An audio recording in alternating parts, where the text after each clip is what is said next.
Oh, my fault.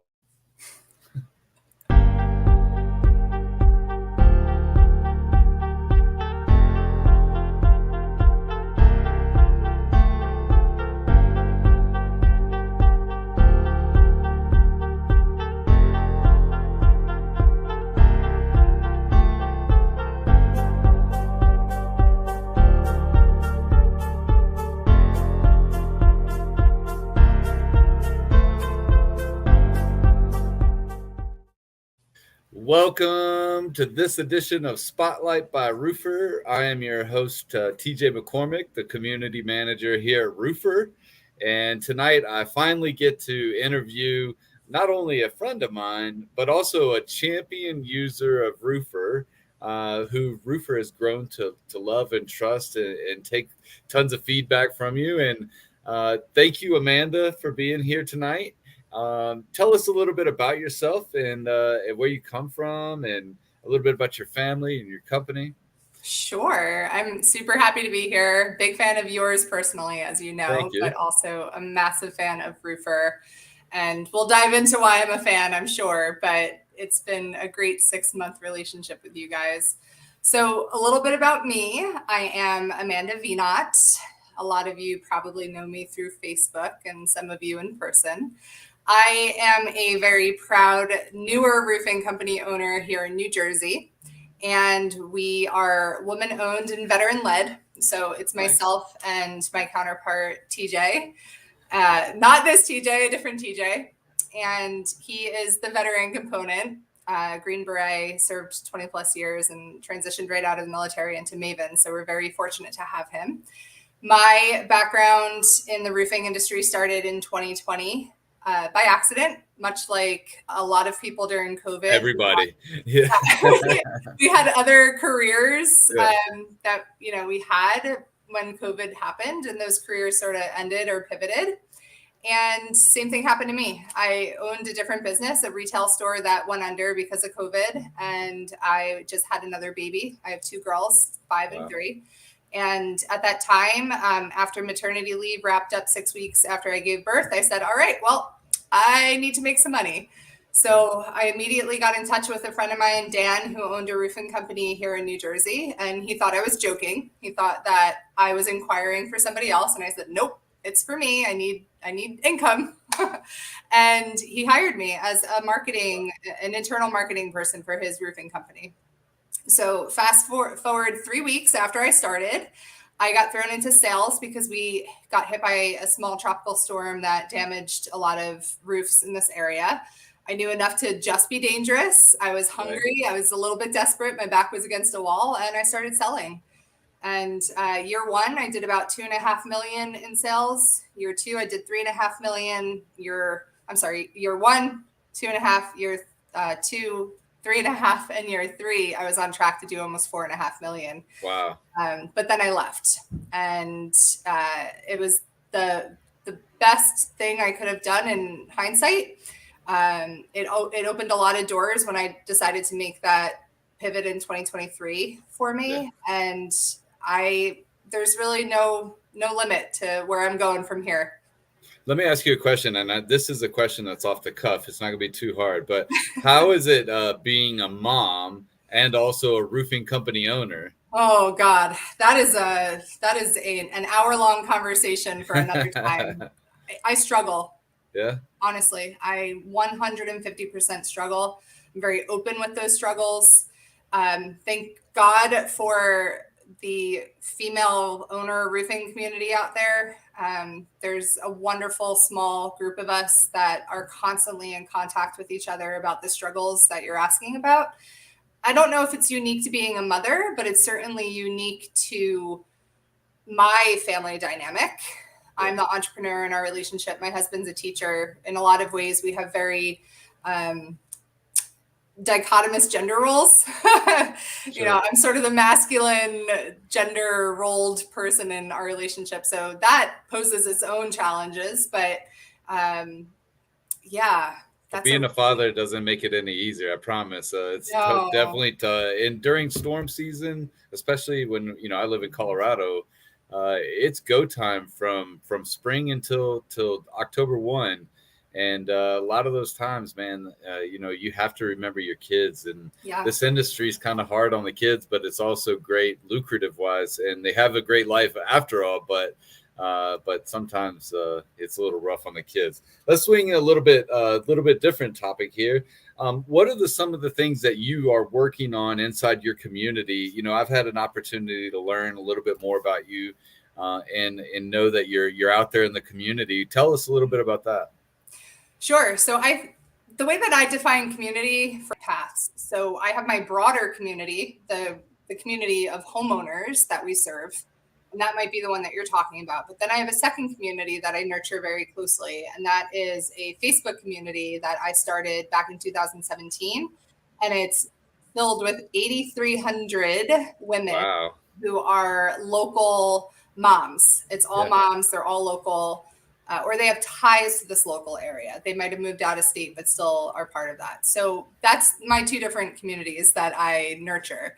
Now, my first community, my homeowner community here in the local area, I've always been really deeply rooted in community. And ironically, it all started back in the Hurricane Andrew days when Andrew hit Florida, I think it was 92 or 93.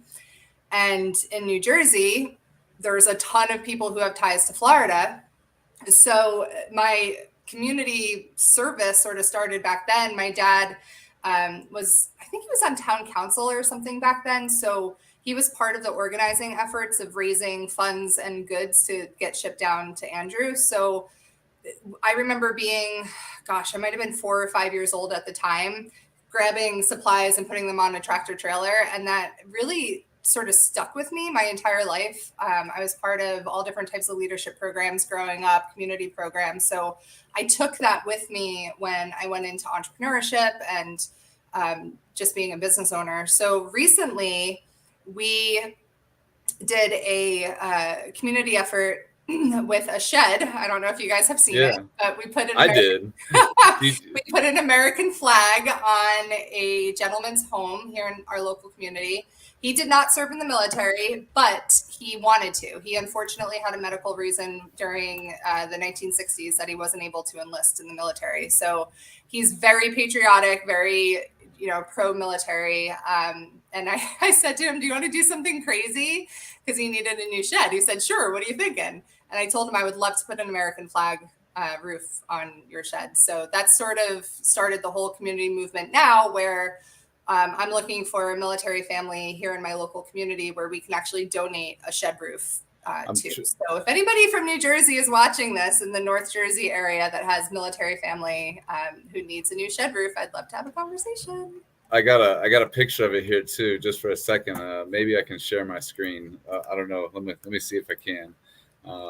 Maybe not. You know what? I was going to share, but no, I don't have it's not going to make it easy on me. But yeah, no doubt. I saw that and I was like, I think I asked you if I could come out and film it. And you were like, it's just a shed. Wait till I do a farm, like a farm barn flag. Then you're coming out. I had a lady that I did a painting on her house once. She wanted red, white, and blue all over her house, and she wanted us to make an American flag roof. But she had so many different facets, and it was like first story, second story. It had a awning roof, and I was like, "There's just no way." Even as much as I love CertainTeed, I don't think they would try to do it for me. But I had to have conversations with GAF and say, "Hey, how do I not void the warranty on this?" Yeah, right, exactly. Without and I'm totally against painting shingles. So sometimes, what are some of the marketing tactics that you're currently using in your day to day, and how are they different, or how are you making them work for you if they're similar to others? Sure. So I shock everyone when I say this, but I do not spend any money on traditional marketing. Perfect. Organic is the way. I do not pay for SEO. I do not pay for AdWords. I do not pay for Facebook advertising, Instagram, nothing. I do spend some money on marketing. I have business cards and a website and branding. I've got magnets for the guys' trucks. My truck isn't even wrapped. I don't have a wrapped truck. Everything is sort of organic and socially born from a marketing perspective right now. And I'm not going to change that for the short term because 2 reasons. 1, it's working for me. So I change something that's not broken. And 2, I don't want to grow too fast. Right. I know what growing too fast and being too busy can do for a business. And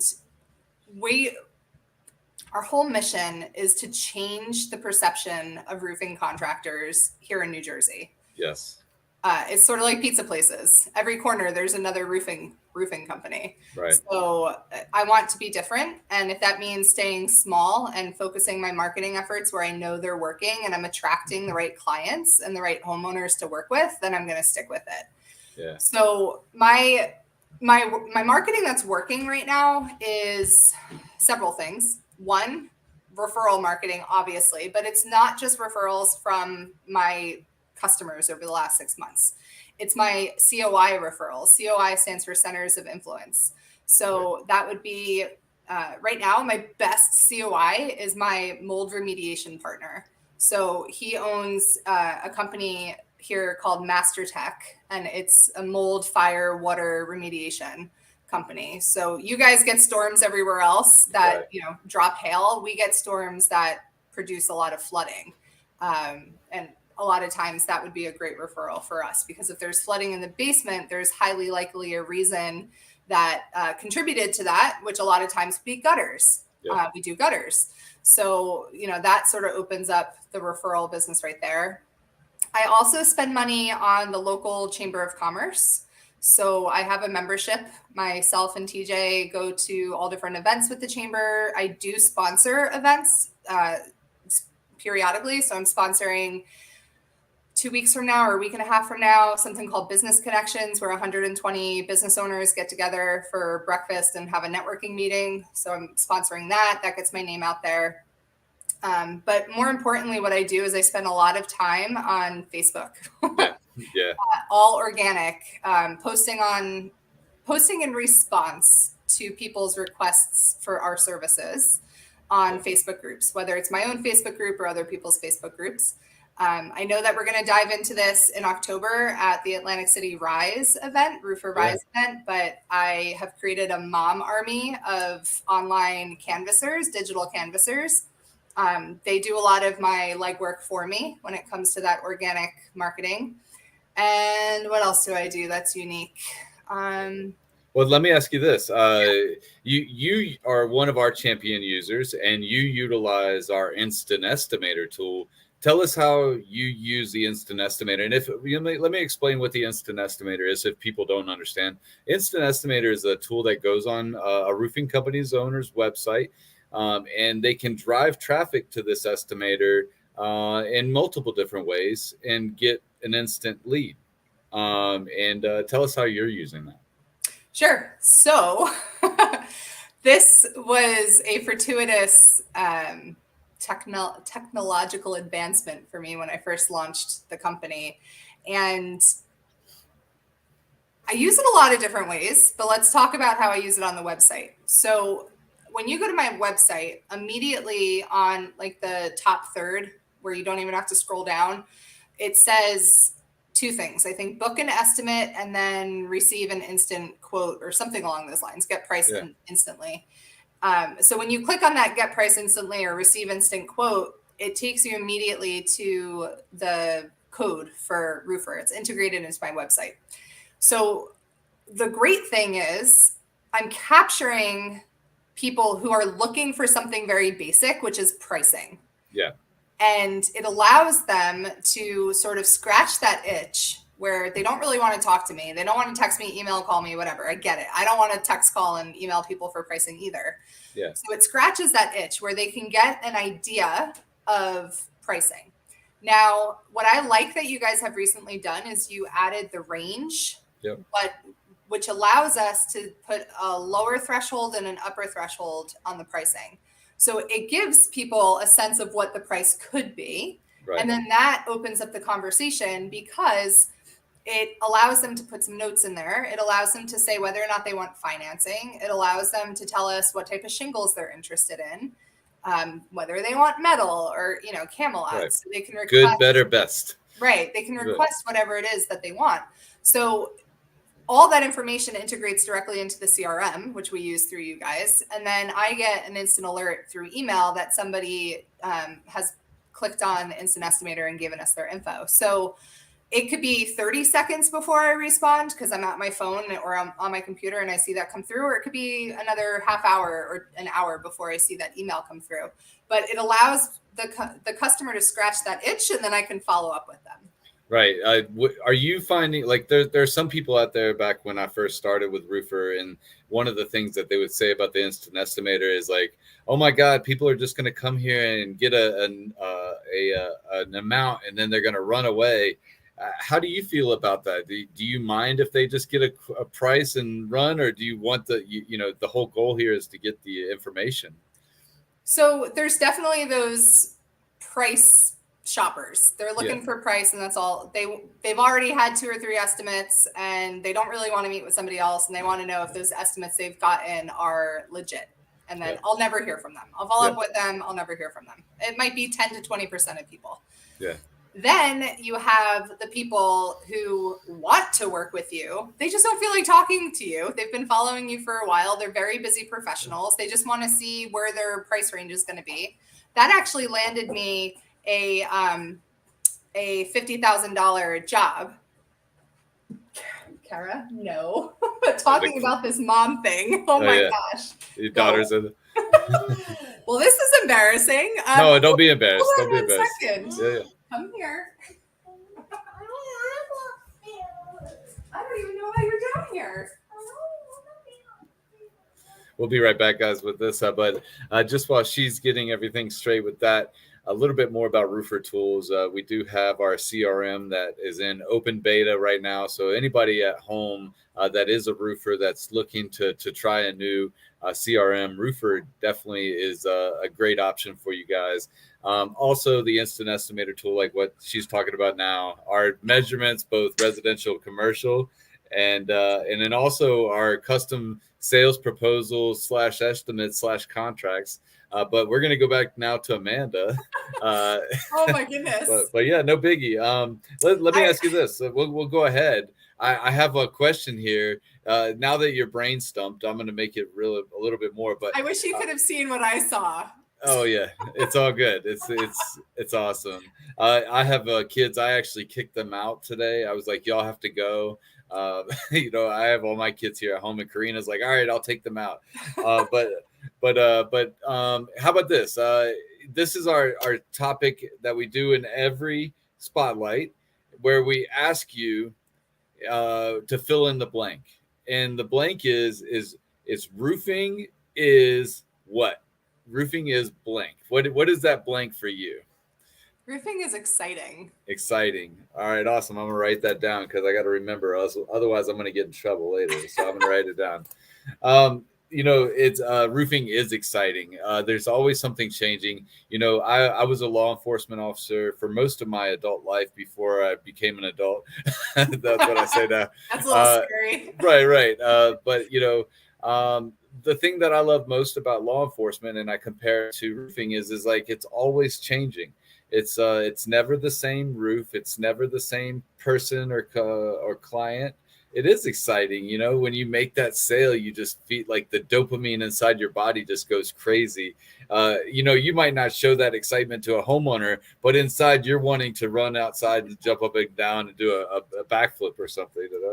I think that's why I excel at it, to be completely honest with you, because I'm very open. You know this. I'm very open with a lot of people. I was diagnosed with ADHD 2 years ago now. Throw the ball, right?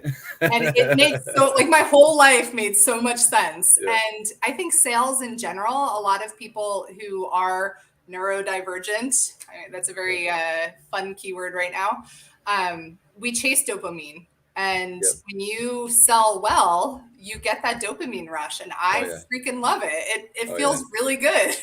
It makes you want to go out and get more. And then, there's some guys, I see them now getting 5-6 contracts a day. And it's amazing. In this storm market here in Colorado, we've had 7 hailstorms since May. And it's just, it's easy pickings. What are you finding is the most challenging aspect of running a roofing company in 2023? We always hear that we're always 10 years behind, but what are you finding that's challenging for being a new business owner? Ooh. The biggest challenge that I'm finding, and this is something that I struggled with when I was selling for another company, was learning when to say no. Yeah. Because as you're new, you're like, I have to take everything that comes my way. You never know how this is going to lead to something big. Right. But that tends to lead me down rabbit holes that I have no place spending time in. So that is certainly something I'm struggling with, but we're getting better. And now that TJ's reining me in and he's like, you've had 6 months to see how those rabbit holes are working out for us, and they're not super phenomenal. So let's stop chasing them. I'll give you an example. Siding. Yeah. I love transformations when it comes to siding, but it is a nightmare. Siding is a whole nother ball game. I would rather sell and install 10 roofs than sell and install one siding project. Roofing and gutters is all I tell my salespeople. I'm like, leave the siding alone. Unless you have a good crew and you know how to bid that job properly, siding is horrible. Yeah. So. And the bidding of it, I'm confident that my bidding a siding job is accurate. Right. I'm not worried about that. It's definitely the mental energy that it takes to make sure every single detail, every I, every T, every I is dotted, every T is crossed. That hurts my brain. Yeah. And then TJ was on a job site today, our first siding job, actually, or maybe our first and only. He's like, and I'm sure my customer is probably watching this, but he's like, why are we doing this, to be completely honest? And I said, because I really thought that getting into siding was going to be something that I wanted to do. And I will love the project when it's done. And I loved selling the project, but that time between the sale of the job to the completion of the job is nothing but headaches. Right. So you would suggest just sticking with the roof, or unless you have another avenue to go down. So. Yeah, I think I really just want to do roofs and gutters. Yeah, and decks. I like decks too, but roofs and gutters. Yeah. John Brosa, the owner of MHI Roofing, Ugly Roof, he's like, siding is the worst trade ever, huh? Yeah. And I John and I are really close, so I listen to John when he says things like that. I asked you before, and you could say no to me now, but do you have a copy of a Roofr proposal that you'd be willing to show us here tonight, or no? I can. I'm not sure if I know how to do that. Yeah, well, I can. Let me see. I think you might have a present button. Do you have a present button? Let's see. Yes, I do. Okay, you can hit it and then I'll open it up if you have it pulled up on your screen, or I can give you a second to open it on your screen. Yeah, give me a sec. Yeah, so it looks like John said we dropped it 4 years ago and haven't looked back at the siding. Just a little teaser, we really haven't released it yet. Well, we haven't started really talking about it socially yet, but somebody's asking if Rise is going to be a second season. And yes, we are going to do 4 more shows. Rise in the first 6 shows that we did was extremely successful. We had many hundreds of people that came out to our event, and it was so great that we decided that we want to do 4 more this fall. So we're going to do 2 the last week of October and 2 the first week of November. I have not announced all of the great speakers yet that we have, and we have a whole lot of great speakers. But we're going to go to Atlantic City. We're going to see Amanda there. We're going to go to Charlotte, North Carolina, San Antonio, Texas, and then Savannah, Georgia. So if you guys are getting interested in that, just know we haven't launched our website yet, but we'll probably be doing that in the next few weeks. But that's just a little teaser for everybody at home. If you're ready, I'm ready. Yes. So okay. I'm going to start it. I'm going to scroll really fast past the customers. Oh, for sure. Yeah. So just, yeah. Yep. No biggie. Just press present and I'll add it to the screen here. All right. Sure. I'm going to share my screen. Okay.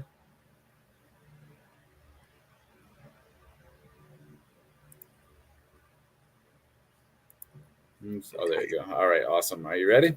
Yeah. So all right. So for everybody that's watching at home or at work or wherever you are right now, I'm going to add this to the screen. This is one of her custom proposals that Roofr helped you create, correct? you guys offered, and I said, let me take a stab at it. And okay. yeah. But so it's easy that you can do it, but we also help with our graphic designers and our team. Yes, 100%. I turned it down just because I tend to like to do things on my own. Perfect.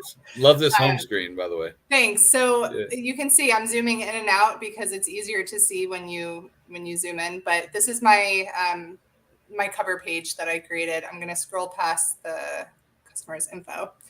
So this is an actual template that I sent out earlier today. Yeah.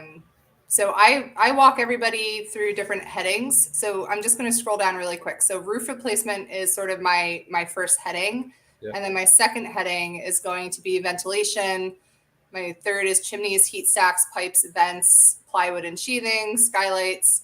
And this is all templates that you can build inside the proposal. Yeah, I've created and sort of edited these over time. One thing I have to talk to you guys about is why this text is showing up differently, TJ, than the rest of my text. I tried to change it, but it wasn't working for me. Yeah, after this, we'll screenshot that, or you can send me a screenshot, and I'll get it taken care of. Yep. So then it goes into warranty info, disclaimers, additional information, financing info, and then the price. But let me go back up. So what I love about the proposals tool is all of these subheadings: dumpster and disposal, additional structures, on-site project manager. Those are all, once you do it, you don't have to do it again kind of things. Custom fields that you create. Custom fields that I've created. And whenever I think of editing something, I just go into the catalog and I change some wording, and then I never have to like go back and change it in the future. For every proposal, it changes it for every future proposal, which is great. So for me, I outline a lot of detail in my proposals. I'm actually considering maybe taking out the level of detail and putting it into a glossary, believe it or not, because I think I'm actually killing people with detail. Sure. So I'm going to try it. I'm going to do some A/B testing. So we go through everything, your normal roofing components, how we clean up, where the ice and water shield goes, what starter strip is, what shingles we're using, et cetera, et cetera. We go into the different ventilation. We go into what we're doing with the chimney flashing. So I have catalog items that are aluminum flashing and copper flashing. And the great thing is I can set the price. So if my aluminum flashing is one price, if I select copper, it changes that price. And I don't have to worry about that, which means whatever price I, the owner, set is something that the salesperson will have automatically pop up. If you have a sales team, it just auto generates that price if it's there. Nice. Yeah, plywood, skylights, etc. So are you adding in the PDFs of the material you're using as well, or? So I will get to that shortly. Yeah. So I have your warranty there. So I have my certification letter. I created this document for financing. I also stick this document in the folders that I hand people so they can scan the QR code for financing. Then it goes into my terms and conditions. So it tells you what our terms and everything are. And this is highly detailed. Again, we're covering. Looks great. Thanks. We're covering our butts. And then at the bottom, what I love here is these are clickable. So if people wanted to review us, even if they don't use us, but wanted to review us because they had a good experience, it's right here in the proposal. And they can just click it. And then it has our certificate of liability insurance. It's got the ST8 form, which needs to be filled out if people don't want to pay sales tax on labor. Nice. Yeah. So that's my proposal. That was really great. Thank you for showing that to us. And just for, like I said earlier, if you guys don't have a custom proposal or the need for, if you'd like to have a DocuSign document like what she just showed you, our team at Roofr does help create these.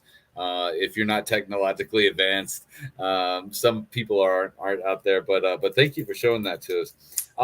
What's your favorite roofing material that you offer your clients now, and why did you choose that?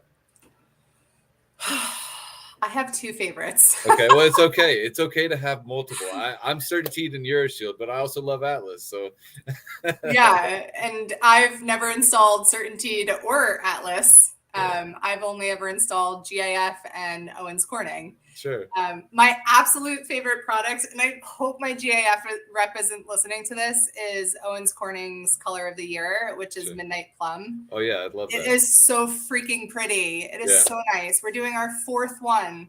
And I really don't push Owens Corning, but I was trying to explain this the other day to my rep, my GIF rep, and he's like, please just try to start selling more GIF. I'm like, I'm trying.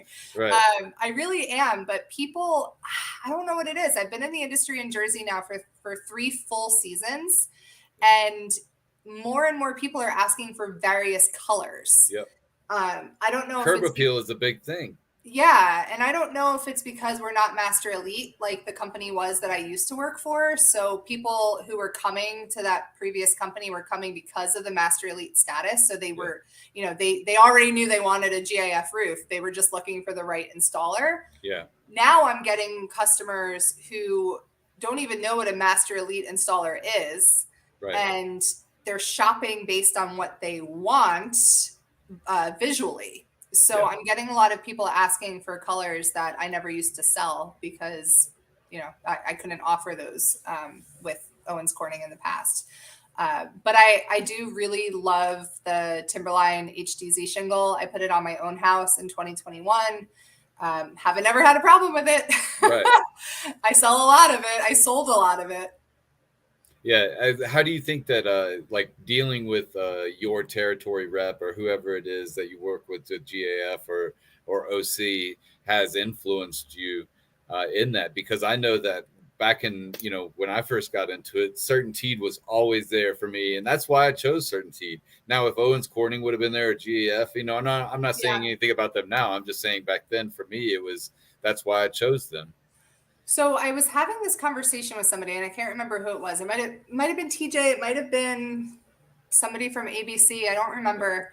But I had said that I like working with people who make my life easier. Right. Which is why I love working with you guys at Roofr, because ultimately I could have chosen to purchase like 5 different tech platforms to do what I needed to do. But I'm really just working with you guys and QuickBooks. Yeah. So awesome. I'm on track to do like 1.5 million right now this year. So I'm running a future $1.5 million company with Roofr and QuickBooks. I mean, that's pretty cool. That's really great. Yeah. And then getting back to your question. So what I was explaining was whoever makes my life easier is who I'm probably going to end up working with. Sure. As long as their products are great products, their services are great services. If you make my life easier at the end of the day, you're getting my money. Nice. Well, that's a great, transition into going into a closing here. We're always looking for the ease and making our lives more simpler out there in the field. And that's what we're after. But tell us, what's a piece of advice that you would offer anybody that's looking to start a roofing company today? Most roofing companies, if you're listening at home, don't last more than 2 seasons. So you have to have longevity. So what's a piece of advice that you can give us all? I have so many. Yeah, well, that's fine. We got time. I think that the biggest thing that has made me successful so far as an owner, not just somebody that was selling roofs, is surrounding myself with really good advisors. Yeah. And most of my advisors are not from the roofing industry. They're from other industries. They're business owners themselves, successful business owners. They might be high up on the corporate ladder somewhere else. But it's kind of cliche to say you need to be the dumbest person in the room. Yeah. I think you should be a smart person in a room of smart people. And I'm finally at that point in my life where I've made a lot of mistakes and I've learned a lot from previous businesses. And I now surround myself with people who also have made a lot of mistakes and have become better for it. And I think that if you can look at your inner circle, your advisor circle, and have all of your bases covered, your legal base, your accounting base, your bookkeeping base, your marketing base, like all of your bases covered, how are you not going to be successful if you actually listen to those people? By all means, you know what? That's what you can't go to a mastermind group if you're not a mastermind, right? So, but you know what? How can people get a hold of you in the market? You're in New Jersey, so how can people get a hold of you if they want to utilize your services? 2 ways. Maven NJ, so my business name up here, njfornewjersey.com. Is our website, and honestly, Facebook and my personal Facebook page. My business page, we're working on it. But it'll get there. Yeah, my personal page is my business page, and vice versa. I'm just a very open person, and I love connecting with anybody that wants to connect. Well, you know what? John Bro said it best. Your network is your net worth. And if you guys are out there watching now and you want to learn more from Amanda, she'll be one of our speakers at Rise in Atlantic City here in the next several weeks. And we're excited to have her there, as well as some other great speakers that I can't wait to announce. But Amanda, thank you so much for being here with us tonight. And again, everybody, if you guys want to find out a little bit more about Roofr, go to roofr.com, roofr.com. And, we'll look forward to seeing you guys next Thursday night on the Spotlight. And thank you so much for being here, Amanda. Thanks, TJ. This is awesome. Awesome. Hang out. Don't leave just yet. I'm going to end the stream. Okay.